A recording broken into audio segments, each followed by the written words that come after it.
Mr. Satow, how on earth could you expect me to be concise about anything? I've never known to be concise about anything, and certainly, however, I can be concise about music because I know nothing about it.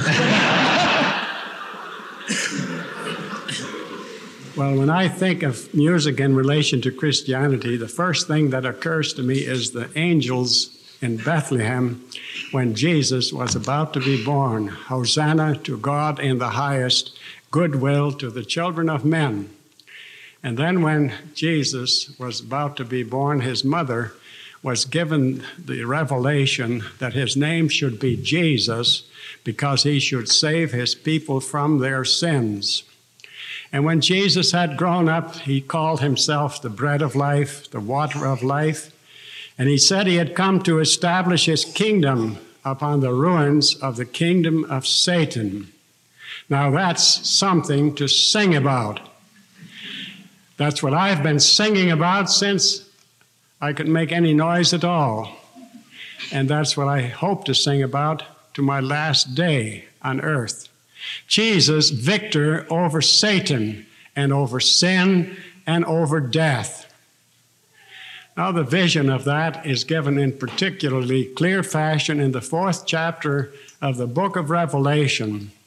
You there see Jesus in all the insignia of his glory. John saw him, and he saw him for us, all of us, of all nations and kindreds and tribes and all peoples of the world. He is sitting on the throne, and the 24 elders representing the church of the ancient and of the new day. 24, 12 for the old, 12 for the new. Their race is run, their fight is fought. They sit in a circle, equally close to him that sits upon the throne.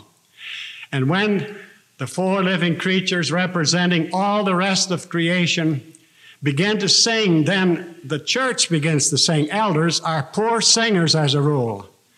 But now they too sing, and all of them sing, and they sing the song of Moses and the Lamb. And it all ends up by saying, "Thou art worthy, O Lord, to receive honor and glory and power, for thee and by thee and unto thee all things were and are created." Now Satan is not there. He's shut up in a soundproof compartment. He will never be heard from anymore. But music fills the whole of heaven and the whole of the new earth, and all of us sing. We can all sing like these composers have sung for us this evening. Those of us that sing not at all, as I sing not at all, can also expect to sing in that day. Glory, hallelujah, to him who is in the highest heavens, who is gone to prepare a place for his own. If it were not so, he says, he would have told us. We have the assurance of redemption through his blood that he shed for us on Calvary's cross. Then he defeated Satan single-handedly and cast him down into uttermost darkness. And then the Catechism says, what is your only comfort in life and in death? And the answer is that I, with body and soul, belong not to myself, but to my Savior, Jesus Christ, who has so completely and so fully satisfied the demands of God and so utterly defeated Satan and all his powers, that now I may go forth peace in peace, fearing nothing, only serving and revering God. Now that, my friends, is what I think we must sing about, and that's what my friends, I've talked to some of them a few moments ago, have sung about. That motif of Isaiah and the plaint of the people in Babylon as they were looking forward to the coming of the Messiah who should redeem them from that oppression. So God's people have been redeemed from the oppression of sin as Israel was led out of Egypt and Pharaoh's oppression. And as they stood before the Red Sea and Moses lifted up his voice to heaven and the Red Sea opened and let Israel go through, and Pharaoh and his host were drowned. Then Moses and Miriam, the sister of Moses, sang this song of redemption. Praise be unto God. We have won the victory.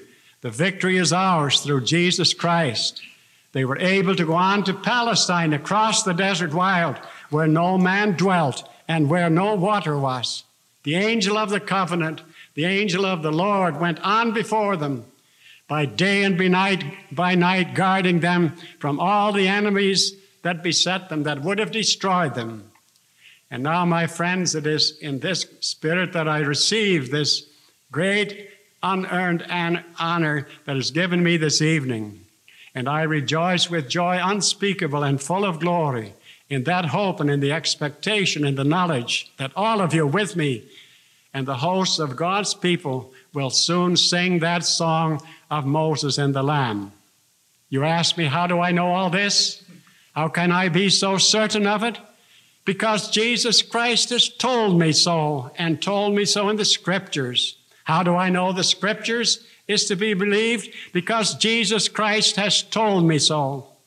He, the triune God, spoke to Adam and Eve in paradise, do this and you shall live, do that and you shall die. They died, they did the wrong thing.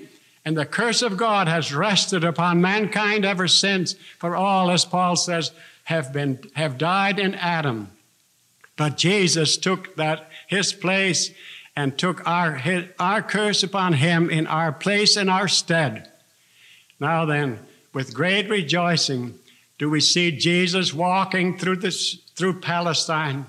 He stills the storm. When Peter would walk to him, he makes him walk on top of the waves.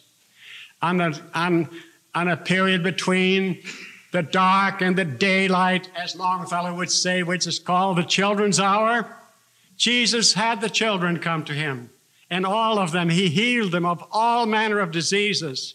When the paralytic born of 4 was let down through the roof of that house, he forgave his sins before he healed him from his disease. When the man who was deaf and dumb came to Jesus and called upon him, thinkest thou that I can do this? He said, yes. And he did. And the man danced and joyed and leaped and sang for joy. When Peter, who had denied his Christ, Jesus looked at him in passing. He wept bitterly for his sins. But after the resurrection, Peter stood before the Sanhedrin. And when he and this man who had been sick and ailing, unable to move for 38 years, was healed. It is in the name of Jesus, if you want to know it, who healed this man, that he stands before you and leaps, and the man wouldn't leave them. He leaped and he sang. Now that's what every Christian does in his heart, even if he cannot do it with his voice. We have all done it this evening. Only these great musicians did it wonderfully well with their voice. Now that is what we all must look forward to, the day when there is no more disease and no more sickness and no more death. And then we shall sing his praise. If I do not believe this, what can I believe? Nothing.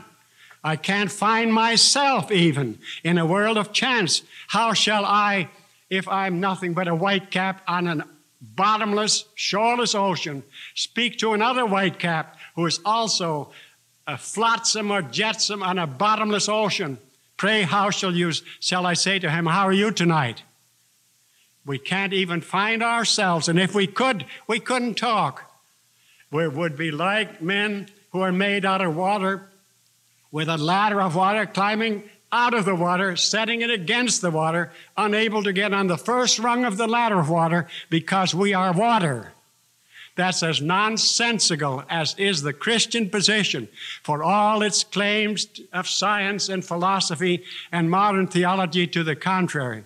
We old simple believers, we need not fear to speak and to witness and to converse with the greatest and most learned of men.